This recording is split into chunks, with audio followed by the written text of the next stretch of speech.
이러쿵 저러쿵 저자. 현진건 1924년 2월.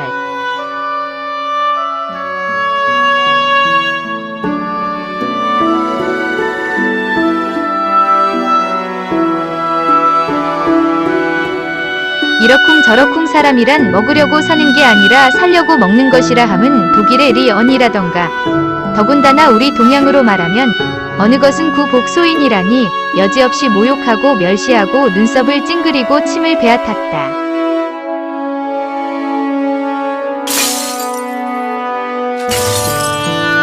사람이 살기란 먹기 위함인가 아닌가는 꿈에도 생각지 않았으리라. 과연 먹자고 산다는 것은 만물에 영장되는 사람에게 최대 모욕이리라. 다른 동물이 사람의 말을 알아듣는다면 남들을 상해도 창피한 일이리라. 생각만 해도 부끄러운 일이다.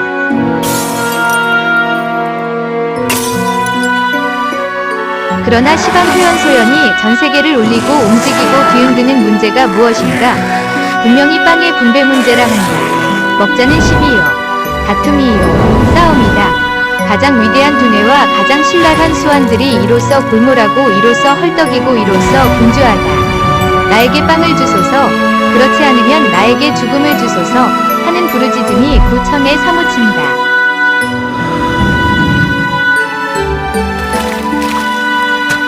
사람은 먹자고 사느냐, 살자고 먹느냐? 물론 살자고 먹는 것이지 라고 모욕적으로, 단정적으로 쉽사리 해결되었던 이 문제가 새삼스럽게 중대한 의문을 일으킨다. 먹자고 사는지 살자고 먹는지 알 수 없게 되었다. 그러나 우리는 이 문제를 풀기 전에 먼저 알아둘 한구불변의 진리가 있다. 사람은 먹어야만 산다.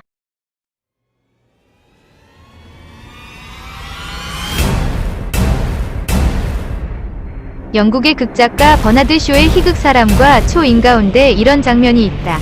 하나라는 청년이 자동차를 몰고 에스파니아의 세에라에 다다랐을 제 산적이 달려들며 외치기를 나는 부잣집 놈을 벗겨먹기로 위협하는 도적이다 하니까 소리에 응하는 울림 모양으로 그 청년이 대답하기를 나는 가난뱅이를 벗겨먹기로 위협하는 부자다 라고 하였다. 그 얼마나 신랄한 풍자인가.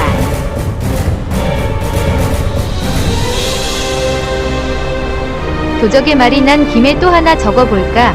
러시아 어느 작가의 단편, 작자의 이름은 벌써 잊었고 찾아보니 책이 없는 걸 보면 어느 결엔이 헌책전의 신세를 졌나보다.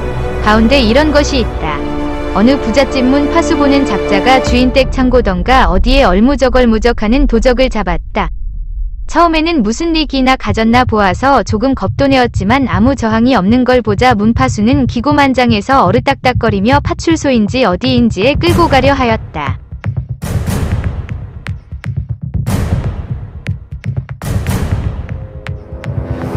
파출소도 멀었던지 가면서 그 도적이란 자가 종용종용이 문파수를 끌고 달래기를 네가 나를 잡아갈게 무엇냐. 대관절 네가 문파수를 보게 된 까닭을 생각해볼 게 아니냐. 그 까닭은 우리 같은 도적놈이 있기 때문이지 우리가 없다 하면 왜 너의 주인이 미쳤더냐. 너를 밥 먹이고 돈 주어가며 문에 세워두게. 그러고 보면 우리 도적은 너의 직업을 얻어준 은인이 아니냐. 주인의 물건을 못 훔쳐가게 했으면 너의 직책은 다한 것인데 은혜를 원수로 삼아 나를 잡아가서 욕을 보일 거야 무엇 있니.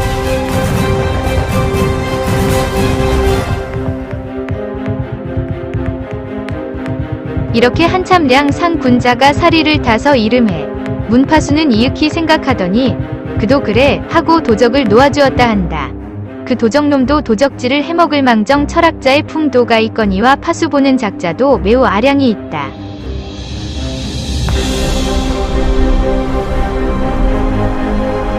인생은 짧고 예술은 길다. 이 말은 예술가 또는 예술가 되려는 이에게 그 얼마나 많은 감흥을 주었으랴. 매력을 끼쳤으랴. 인생 70고래희라고 오래 살았자 70년이나 80년의 목숨이 아닌가. 이것을 영원무궁한 시위 장류에 비길 것 같으면 그야말로 부유이고 춘몽이다.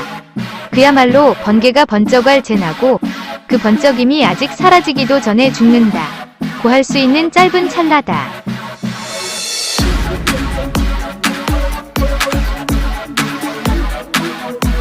이렇듯이 하잘나위 없이 덧없는 사이에 지어내들인 금수 문장이 천수만세를 내려가며 불멸의 광채를 흘릴 것을 생각할제 그 가지고 노는 이 어깨는 으쓱하고 바람이 아니 날 수 없다.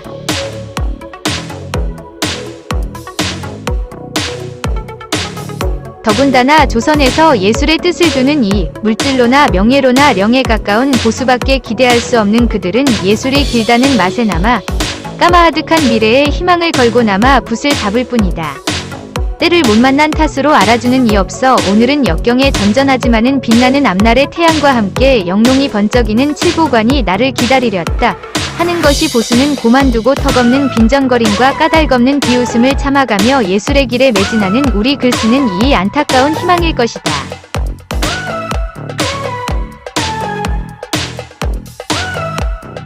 이 점에 들어서는 우리네가 외국 작가, 물질로든지 또는 명예로든지 상당한 대우를 받는 그네들보다 비교도 할 수 없이 순결하고 창백하다. 그야말로 추천에 걸린 호월이다. 옥호에 담긴 빙심이다.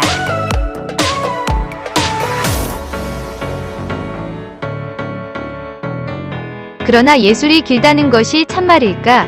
속임없는 참말일까? 예술이란 것도 또한 인생과 같이 덧없는 것은 아닐는지? 꿈을 현실로 기뻐하며 그 실체는 어찌 같은지 환영만 보고 좋아하는 사람의 잠꼬대가 아닐는지?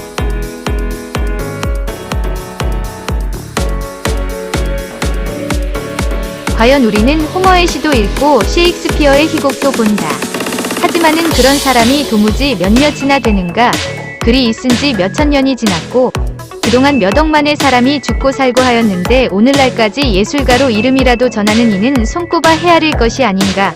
예술로 일삼던 이가 그뿐이 아닐 터인데 아, 그들의 길다고 생각하던 예술은 다 어디로 갔노.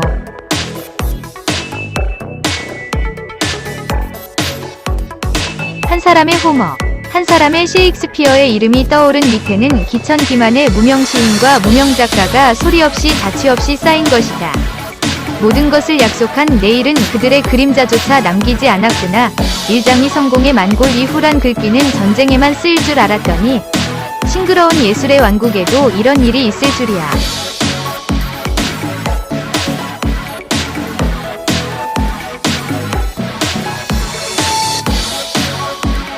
이를 생각하며 길다는 예술을 가지고도 마침내 길지 못한 일을 위하여 무연 않을 수 없다.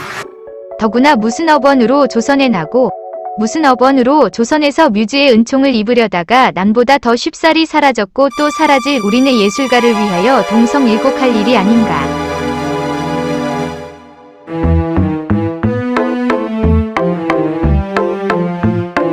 사라지는 것은 무명한 이만 아니다. 유명한 이 또한 때 있어 아니 사라지란 법도 없는 것이다. 여기 프랑스 작가 아나톨 프랑스의 신랄한 문구가 생각난다. 태양의 열이 점점 식어지면 따라서 지구도 식어질 것이요. 나중에는 사람이 절종이 되고 말 것이다. 그러나 땅속에 있는 지렁이는 뜻밖에 살아갈는지 모른다. 그러면 셰익스피어의 희곡과 미켈란젤로의 조각이 지렁이에게 치소를 받을는지 누가 알랴.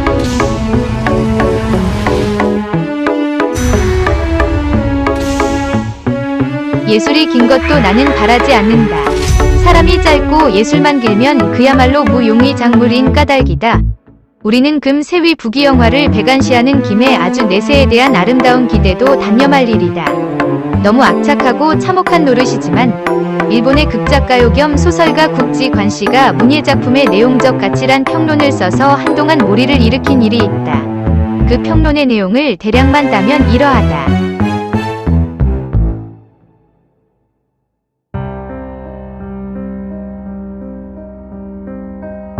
어떤 작품을 읽어보면 잘 썼다 싶으면서도 마음이 감동되지 않고 어떤 작품은 읽어보면 못 썼다 싶으면서도 마음이 감동된다.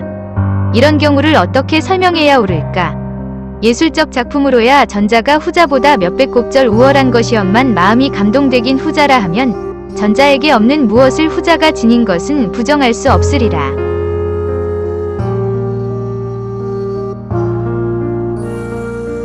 하고 보면 어떤 작품 가운데는 예술이란 것과는 별다른 가치가 있는 듯 싶다.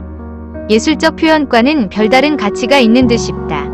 예를 들면 로맹 롤랑의 소설 가운데 있는 한사파. 프랑스 병정이 전선에서 독일의 16, 7세대는 어린 병정을 찔러 죽이려 한즉 그 소년이 손을 들며 엄마 하고 부르짖었다. 이런 이야기는 소설에 쓰이든지 아니 쓰이든지 사람을 움직이는 힘을 가졌다. 문예작품의 제 가운데는 작가가 그 예술적 표현의 마술지팡이로 건드리기 전부터 찬연히 번쩍이는 인생의 보옥이 많은 줄 생각한다. 예술은 예술적 가치만 있으면 물론 훌륭한 예술이다. 그러나 내용적 가치가 문예작품에 있어서 매우 중요하다고 나는 주장 않을 수 없다.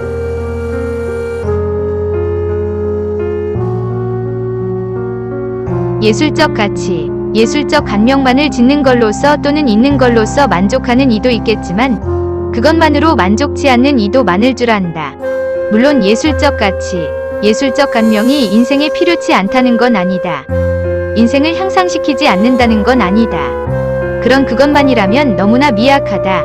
희박하다. 예술이 예술되는 소이연은 거기 예술적 표현의 유무에 따라서 결정될 것이로되 그 결정된 예술이 인생에 대하여 중대한 가치가 있느냐 없느냐는 오로지 그 작품의 내용적 가치, 생활적 가치를 따라서 결정될 것이라 생각한다.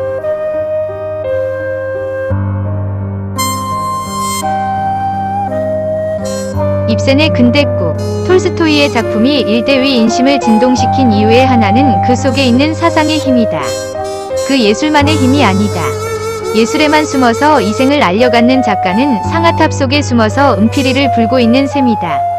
문예는 경국이 대사라고 하지만은 내 생각 같아서는 생활이 제1이요 예술이 제2다. 이 논지를 그대로 승인하기에는 주저할 일이 한두 가지가 아니로되 쓸데없이 예술의 환영만 따르며 실생활을 무시하려는 우리에게는 정문위일침이라 하겠다.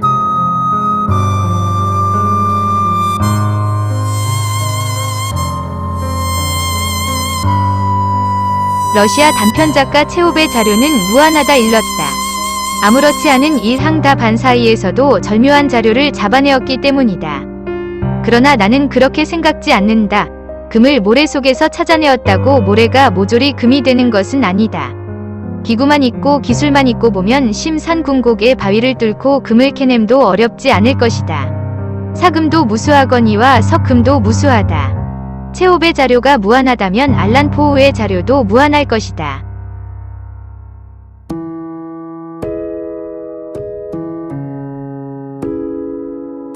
쉬운 듯하고도 어려운 것은 작품이 될 자료의 선택이다. 은을 가지고도 잘만 다루면 훌륭한 미술품이 되겠지만 동가홍상이면 금으로 만들고 싶다.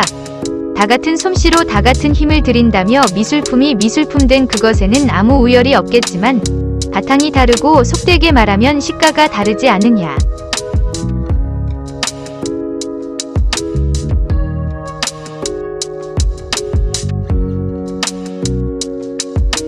그래, 시가가 다르다. 요새는 금이 은보다 귀하지만 연겁의 장래에 사람의 오호가 뒤바뀌면 은이 금보다 귀할는지 누가 알랴. 그러나 금이 은보다 귀한 오늘날에는 그 오묘한 솜씨를 은에 보다 금에 베풀려는 것이 떳떳한 일이다. 오늘날의 우리는 오늘날이 우리 인생에게 가장 귀한 것을 만들어낼 일이다.